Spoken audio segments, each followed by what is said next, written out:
Bueno, Arturo, yo quería empezar esta entrevista leyendo una pregunta de otra entrevista que te hicieron a vos. Que dice así: ¿cuándo y cómo empezás a escribir? Y vos respondés: tengo 17 meses, estoy dormido, oigo sollozos, murió mi madre. Tengo 17 años, oigo que lloran, muere mi padre.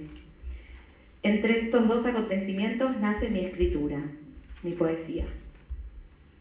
¿Cómo siguió después de ese momento? Bueno, es como una caída en una especie de tobogán, ¿no? Porque uno va escribiendo, se multiplican los textos, se van armando los libritos y finalmente pasan los años y queda toda esa especie de cosa que algunos llaman obra, otros llamamos la poesía, ¿no? No sé, es como muy difícil definir qué pasó después, pero es cierto que cuando yo, después de la muerte de mi padre, que fue a los 17 años, vine a Buenos Aires al encontrarme con Alejandra Pizarnik y todo el núcleo de sus amigos, empecé a leer de una manera distinta. Ya venía con lecturas previas, había leído en mi pueblo a Oliverio Girondo, algunas cosas de Juan L. Ortiz, y todo eso aquí se incrementó, ¿no? Conocí muchos poetas, visitaba algunas librerías que se iban haciendo famosas, bueno, y todo eso ayudó mucho al ímpetu de mi escritura, digamos. Y bueno, poco a poco pude ir armando estos libritos, como te decía hoy, que yo trato de armarlos, es como una construcción, como alguien que quiere hacer una mesa que no se tambalee.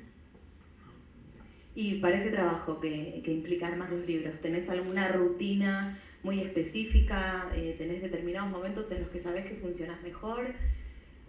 Al principio sí, al principio cuando era más chico era muy rutinario, tenía mis horarios, no horarios estrictos, pero sí me sentaba bastante tiempo a escribir. Por otro lado era bastante complicado, teníamos máquina de escribir, no computadora, entonces todo eso era todo un trabajo casi de artesano, ¿no? Entonces con mi letra 22 yo estaba mucho tiempo con los carbónicos y pasando cosas, y mis poemas querían ser algunos espaciales, entonces todo eso me llevaba muchísimo tiempo, ¿no? Después, con el tiempo, empecé a escribir mucho en los bares, en libretitas, en las servilletas de papel de los bares, y todo eso se va juntando y se va acumulando para formar el libro después. Y, digamos, tenías estos arranques como de creatividad, que agarrabas una servilleta sí. Me suelen dar esos arranques. Por ejemplo, si voy a una librería y después leo algo que en la librería me gusta, aunque no lo compre, luego salgo de la librería y veo un bar, entro y escribo en las hojitas de las servilletas. ¿Y en tu infancia, en tu casa había una biblioteca grande, de ahí agarrabas los libros? ¿O cómo fue que vos te acercaste a la literatura? No, en mi casa yo fui el nieto de un matrimonio de inmigrantes, que eran mis abuelos, que habían venido de Sicilia. Había muy poquitos libros, prácticamente ninguno. Mi abuelo leía algunos diarios en italiano, y sí mis tías eran maestras todas, entonces cuando iba a la casa de ellas leía los cuentos, las cosas de Constancio Vigil, ¿viste? Bueno, una literatura especial para niños, pero no empecé a leer hasta que junto con César Eira descubrimos la biblioteca. O sea, hay dos grandes bibliotecas que ahora se fusionaron en una que se llama Pringles también, para variar. Y bueno, y en esa biblioteca, que es increíble porque es inmensa, hay muchísimos volúmenes de poesía, hemos encontrado muchísimas cosas buenas para leer. Y bueno. ¿Y cómo fue trabajar con Eira? Bueno, con él estuvimos escribiendo también, queríamos hacer una réplica de una descripción de los jardines colgantes de Babilonia. Así de ambicioso el proyecto.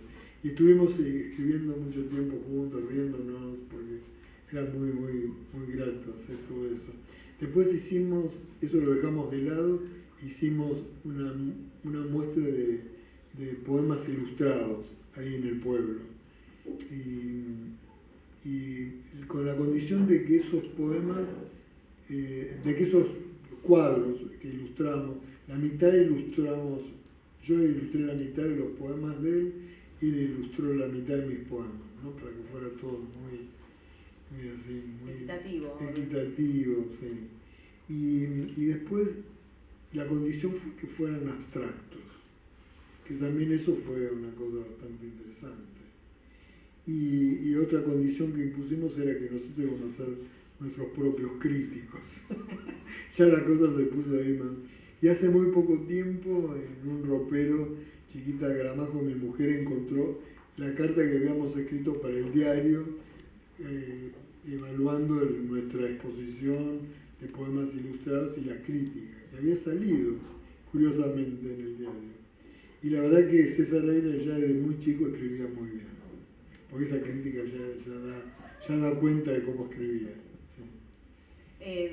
Tras bambalinas, digamos, nos contaste que tenés talleres, que venías justo de trabajar con alumnos. Sí. ¿Cómo es ese trabajo que es totalmente distinto al de escribir, ¿no? Sino que ayudar al otro a es escribir? Un ámbito, un poeta, el poeta cubano Lezama de Lima, le daba un nombre como si fuera un centro mágico, ¿no? de palabras, ¿no? como los templos de las sibilas, ¿no? Y hay algo de eso en la conversación que se da entre los poetas, siempre hay algo de misterioso, siempre hay algo de pesar plumas y pesar piedras preciosas, los valores de los adjetivos, los valores de las palabras. Después ya algo se hace más amplio, los procedimientos poéticos de los otros grandes poetas. Es algo que a mí me interesa mucho, ¿no? Cómo trabajaron otros poetas, cuáles fueron sus artes poéticas, que así se llama cuando el poeta refiere acerca de cómo escribió, o qué quiere escribir, o qué le gusta escribir, ¿no?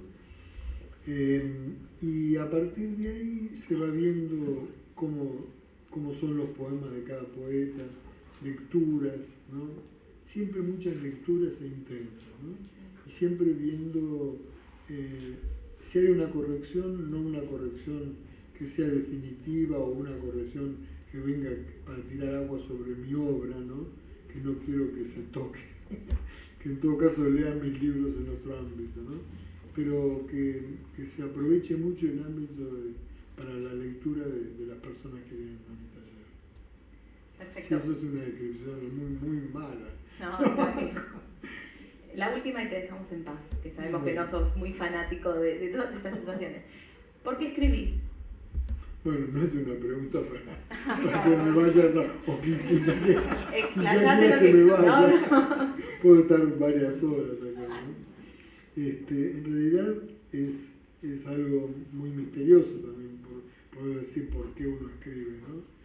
Es como te decía al principio, ¿no? Uno se encuentra escribiendo, ¿no? Se encuentra en media res, se encuentra en la mitad de la escritura siempre. Es como el sonámbulo que se despierta, ¿no? Y no sabe si está dormido todavía o si está despierto y quiere dormir, ¿no? Y eso existe, ¿no? Hay como una especie de enfermedad o locura o o como se llame, y tiene un nombre, son los vigilámbulos, ¿no? Así se llama mi último libro, Vigilámbulos. Porque son personas que están como en la vida real, como entre dormidas y despiertas. Como algo que me está pasando a mí en este momento, al estar acá entre ustedes y las luces y los juegos, ¿no? Está bien. Bueno, muchísimas gracias por tu tiempo, por haber venido. Un placer. Gracias a los escuchas, ¿no? No. La calle Stegman, que es la calle donde yo nací, de alguna manera viví ahí, ¿no? La calle Stegman, para mirar las tres únicas acacias y esas hojas grandes como manos abiertas, tiesas, de color verde claro en los corpulentos plátanos, la corteza correosa blanquecina, manchada por lentas cicatrices y por el desprendimiento continuo en trozos, en placas irregulares, quebradizas. Oler y meternos en la boca las cabezuelas ásperas de los frutos un poco amargos, fabricar con ellas látigos, boleadoras. No descartes la rima. Tip, tip, tip, tip, tip. No descartes los juegos de palabras. Tip, tip, tip. Tampoco la pequeña plegaria entre sístole y diástole. Tampoco esa repetición sonora que finge medir el tiempo de las sensaciones. Tip, tip. Nada tiene de singular la calle Stegman, salvo cada adoquín, cada hojita, cada ruido, cada color, cada voz incluso oída tan solo al paso. Y salvo la luz, poder correr en ella de uno a otro extremo, el sentido de la calle, que no es el mismo del verso, versus, ir hacia adelante, es decir, hacia atrás, conocer en cada rostro el del amigo vivo, en cada palabra la penúltima inerte, raptada del sueño. En un extremo hay agua, pasa el arroyo frío. Hay tréboles, berros flotantes, sauces mimbreros, y en el otro la silueta aún deforme y oscura de la vieja calera de Pellegrinelli contra el oeste fantasma. Ninguna precisión, sino pura luminiscencia, puros puntos de fuga. Pero frente a tu casa, abarcando la esquina, está la talabartería de Nazareno Traversini, sus dos enormes Singer con los cueros, las pretinas pasando entre las risotadas de los muchachos que lo ayudan. Por ahí entra un carro con cascabeles, un silencioso Plymouth modelo 36, una forada de ningún año. Tip, tip, tip, tip, tip.